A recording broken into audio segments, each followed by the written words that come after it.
Greetings to our wonderful teachers and school staff, and I hope you had a restful fall break. It's so hard to believe that we are entering the second quarter, but here we are. Thank you for your hard work. We know each of you are committed to providing the best possible environment and experience for each and every one of our students. We know what it means to carry that responsibility, and we are so honored, teachers and principals, that you have accepted the challenge.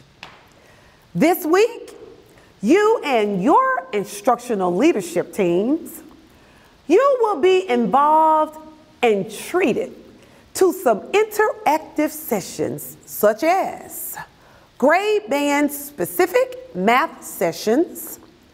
Those sessions will be specifically on collaborative planning. We will have grade band specific ELA sessions on collaborative planning, as well as operations and federal programs information sessions. As you know, our overarching goal is that 100% of schools will implement the curriculum with fidelity. This is the first time that our district has ever stood firm on the belief that we believe that by placing in front of children a strong enough curriculum that we as a district, that we don't need to augment, we don't need to deviate from it. If we implement this strong curriculum on a daily basis, we know that we will see the results in the end. So teachers, I know that you're saying, since we're implementing this curriculum, it should mean less work for you. No, it does not. It means that we're going to focus our energies on planning, on preparation, on practice. We want to make sure that as you're implementing and we're observing teachers, that we are providing you feedback. This new cycle of habits embodies that our staff and our team must be in your school on a daily basis. You see, in our district, as I've said often, everybody in our district, regardless of their job titles, they have one or two roles. And that is, you're either teaching students or we're supporting those that do. Our team is dedicated to making sure that we amplify and support our efforts in a way for you teachers and principals that will look and feel like genuine support. This means, teachers and principals, that you will be seeing district level leaders, cabinet level leaders, our superintendent, inside of your school so that we can understand what you do so that we can support you. This means you will also see the C&I in the PD department and their teams in your schools who are also responsible for supporting you around the curriculum. Although those teams write the curriculum and provide training, teachers, we will now be with you side by side with ongoing support to help you implement this curriculum. What does that look like? This visible action that will take place in our schools means that the C&I and the PD teams, they will now help assist and lead with planning. They will also support you around modeling, co-planning, so that when you practice, we can provide feedback on the correct instructional moves, how to co-teach, observe, and even analyze instruction. All of this feedback will be in an effort, teachers, so that we can refine our plans to better support you by implementing the curriculum. I commit to you, teachers and principals, that our team, our academic team, C&I and PD, we will lead the way in showing teachers what it looks like to implement the curriculum. So I'm expecting for the PD and C&I departments to teach students themselves while you observe teachers. I'm expecting this transparency around us supporting you to pave the way for us to build a culture of instruction so that we can analyze and provide the appropriate feedback to you.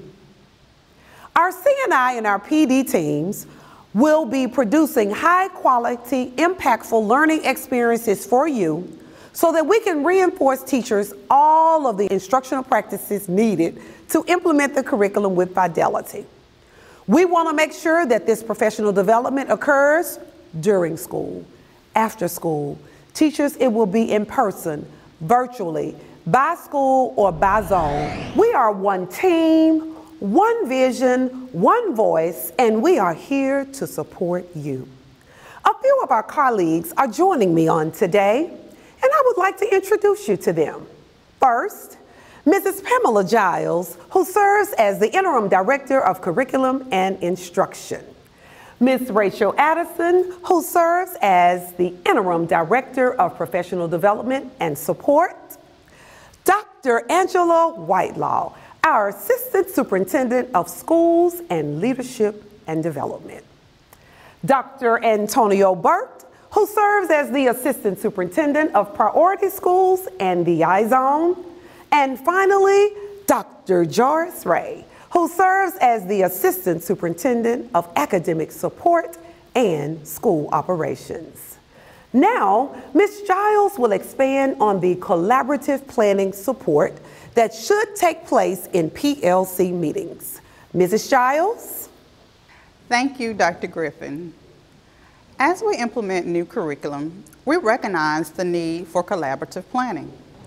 Collaborative planning is essential because it provides teachers with a structured time and space to come together with other colleagues in order to develop an understanding of curriculum materials, create high-quality lessons, and engage in safe practice. We realize this way of planning may be a new experience for many teachers and school leaders.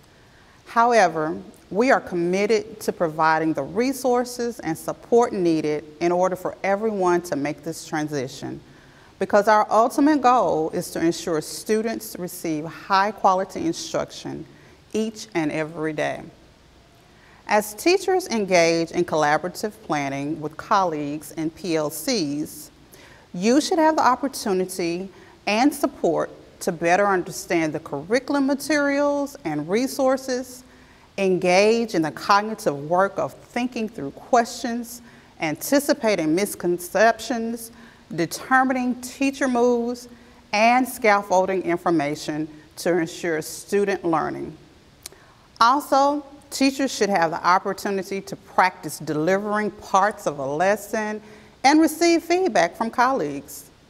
Last, but certainly not least, teachers should be examining their current practices so that we can continually seek to improve teaching and ultimately increase student learning. Now, Ms. Addison will explain why we removed the weekly lesson planning template from Eureka and EL. Thank you, Ms. Giles. EL and Eureka provide highly detailed daily lessons. This alone is a shift in how teachers approach instruction, moving away from having to plan daily lessons to needing to prepare for lesson facilitation moves. Teachers, we heard you. The information required in the lesson plan template was redundant to what was already included in the teacher materials. You told us it was simply copying and pasting from one document to another. We know that you need to spend your time internalizing the materials, which is why the emphasis has been placed on annotating. The purpose of annotating is for you to thoroughly internalize the rigor, sequence, and student-centered protocols in the plan and to focus on preparation of lesson facilitation. We know you need time to plan. Dr. Whitelaw will remind you that at least one faculty meeting per month must be devoted to content lesson planning for teachers. Thank you, Ms. Addison. We definitely agree with Ms. Giles when it comes to planning. We believe that planning is critical and crucial in implementing an effective lesson. We realize that teachers and leaders are spending a great deal of time planning, reading, and studying the curriculum, and we want to thank you for your dedication.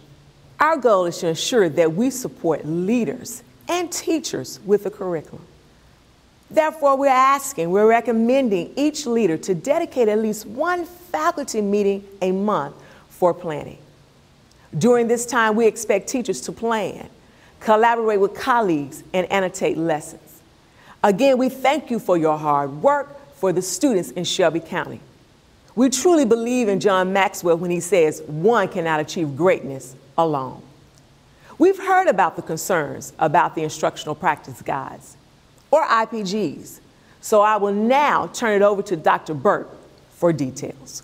Thank you, Dr. Whitelaw. Greetings. With the adoption of our 2 new curricula, Eureka Math and Expeditionary Learning, we've implemented the use of instructional practice guides, also known as IPGs.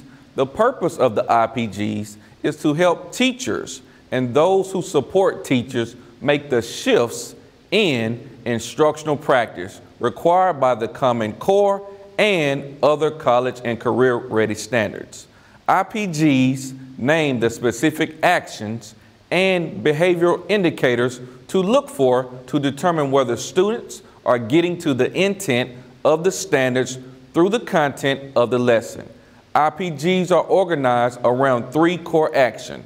Each core action consists of individual indicators which describe teacher and student behaviors that exemplify Common Core aligned instruction.